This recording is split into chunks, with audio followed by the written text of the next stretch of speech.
Welcome to season 7 of the Getting to Good Control podcast. In this series, we'll deep into global inequalities and help you understand the world's troubles. I'm Owen. I'm Everett. And I'm Wilson. Today, we're going to be talking about the protests in Iran and how they evolved through time. Alright, guys, let's take it back all the way to the beginning. In 1979, the Iranian Democratic government came to power. That was just after the Iranian Revolution, but the future's still unknown with this new government. In recent years, the government has fallen apart. Inflation is really high. The prices of currency are plummeting down. People started protesting about their government. Still happening today. Everett, what are your thoughts on the 2017 protests? So 2017 to 2023, that range of events. In the 2017 protests began in late December, sparked by the economic hardship in the Divylian Ryle, linked to U.S. sanction threats. The unrest rapidly spread to over 100 cities, shifting the cost of living grievances to challenging the entire establishment and its regional spending. The state suppressed the leaders of movements by shooting protesters and blocking telegrams. These unsolved issues ultimately laid the groundwork for the 2026 uprising. I mean, some stuff happened during this protests, mass arrests, mass casualties, people getting injured during these protests. I mean, they're really brave, speaking their word out, while they know they may get arrested or have casualties. There's also military escalation, and there's internet blackouts. Colin, could you tell us some more stuff about that? I mean, in recent years, internet has been blacking out, stopping them from communicating and gathering together more in a more organized way. Now people are trying to just get out there, put themselves out there for their country as this to scale. I mean, there's also some threatening messages used for the cellular networks. Yeah, the government's threatening people about their protests. They don't want more and more people to gather. They're getting scared, I guess. And then there's millions of people protesting, and I feel like that's just something that government's just using to push them away from this idea. Everett, do you have any thoughts on the economic impact for it? Well, what they said, that was one of the main things that triggered this round of protesting, and it's because the Ryle reached a record low of over 1.4 million to $1, which has just crippled their economy. Yeah. So the Ryle's there's currency, right? Mm-hmm. Yeah. And before we dive deep into the new protests, we're gonna interview an expert at the Rand Corporation. And if you don't know what the Rand Corporation is, it is a nonprofit research organization that provides analysis and policy recommendations to improve decision making, primarily serving the U.S. government. Can you tell us a little bit about yourself and where you work, where you're from? Sure, absolutely. My name is Karen Sudkamp, and I currently work at the Rand Corporation, which conducts policy research, objective, fact-based, nonpartisan, in support of the government, but also the public good. I focus on a wide variety of topics, but it also includes Middle Eastern security, and I think that just might be the shortest and easiest for today.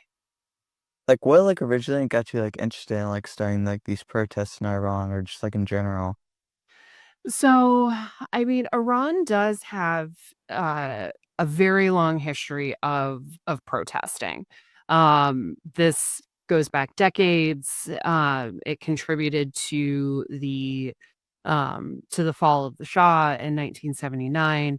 But for the protests that just occurred, there was a combination of a few factors.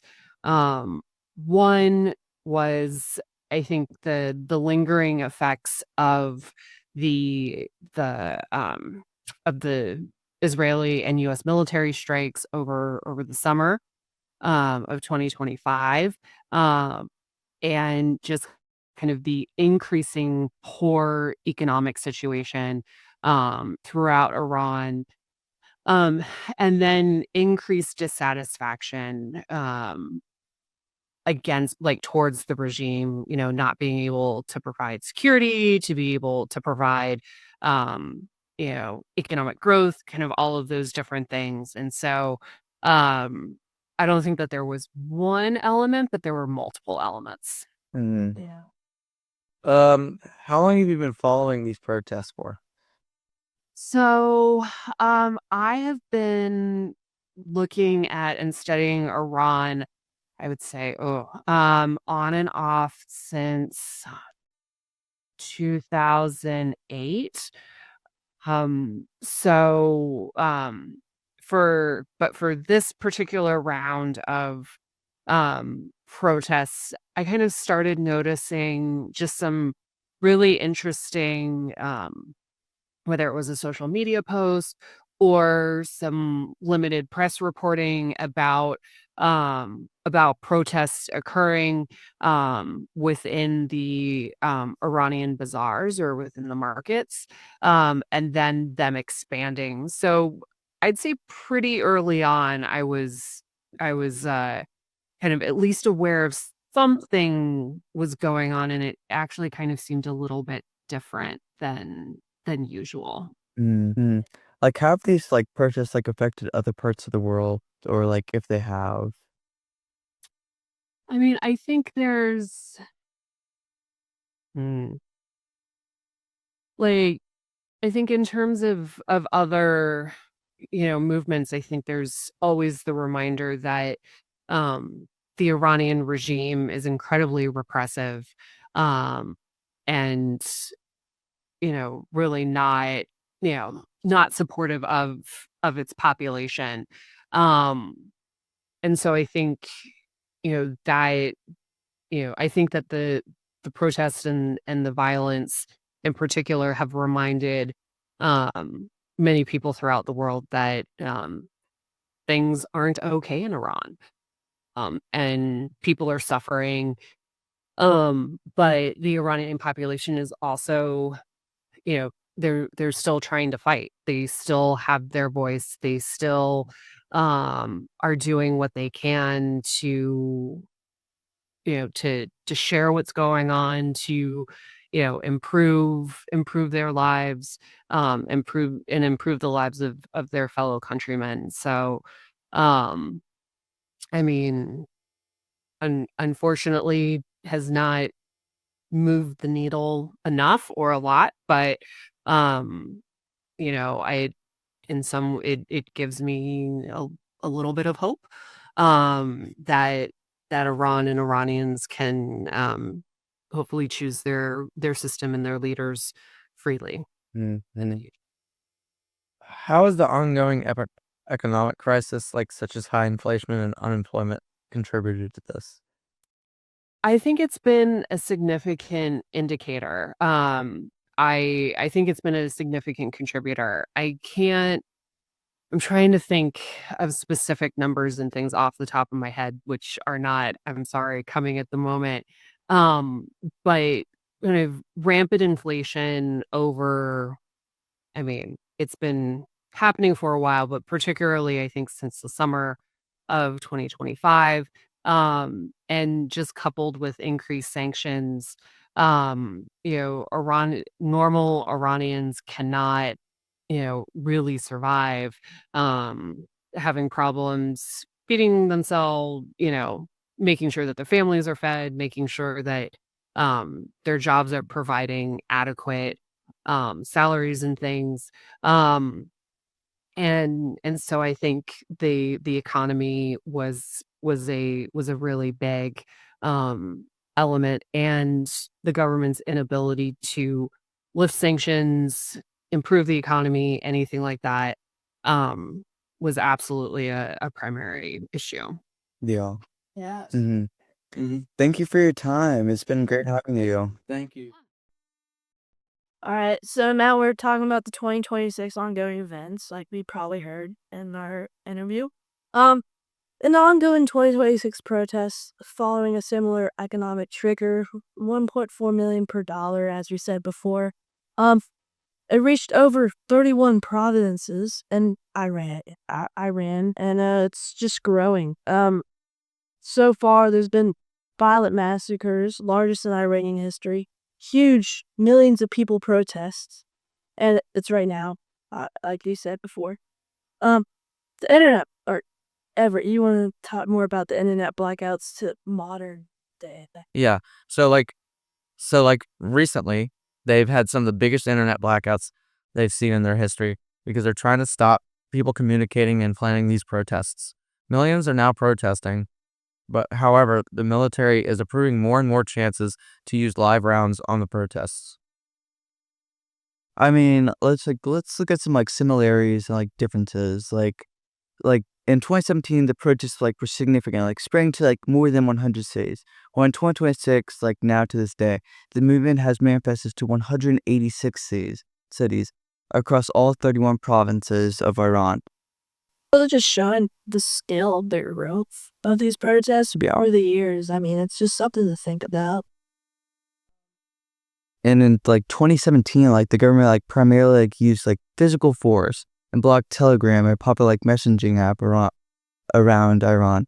And in 2026, the regime has evolved its tactics to include a near total internet and telephone blackout to hide violence. Additionally, like security forces are now using drones to persistently fly over residential areas to track and identify protesters. The legal threat has now escalated, with the state charging protesters with the death penalty. Yeah, and then like some to add on to that, there's been some articles stating that military police have been going into hospitals and trying to find people that were injured in these protests, which is just kind of showing like how far the military will go to find people that are protesting. Yeah, and then bring back like nowadays there's drones. I mean, think about that. 2017, it might not have been as high tech. Like, the technology could be better now. I'm just thinking about possible like modern technology that could affect these protests even more from the military side. So yeah, drones, high military technology. What do y'all think about that? I mean, just I think like it definitely like increased like the risks like for 2026. Like back in 2017, like they probably didn't like have cameras like attached to like these drones or like tracking like aspects on it. Yeah, and then like with along with like new technology, think about like more than drones, people have better tracking devices, better ways to see where other people are and where other people tend to normally go. And it's just something that like they can almost predict what's going to happen next. the government power, like their power, just because they have it, like they're using it bad, but they have it and they can use it to their advantage. Obviously, protesters might not have like AKs or RPGs, and then like the government has all that stuff. It's just another thing, just like to get in, like think about. I mean, yeah, something. Yeah, I mean, yeah.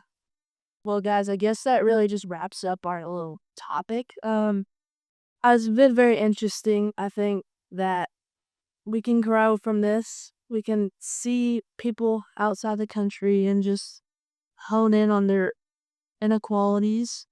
Uh, and I guess we're getting into good trouble. Yeah. Yeah. One thing to add on, it's just this is still an unfolding topic, so there's still going to be more to unpack and more to see what comes next.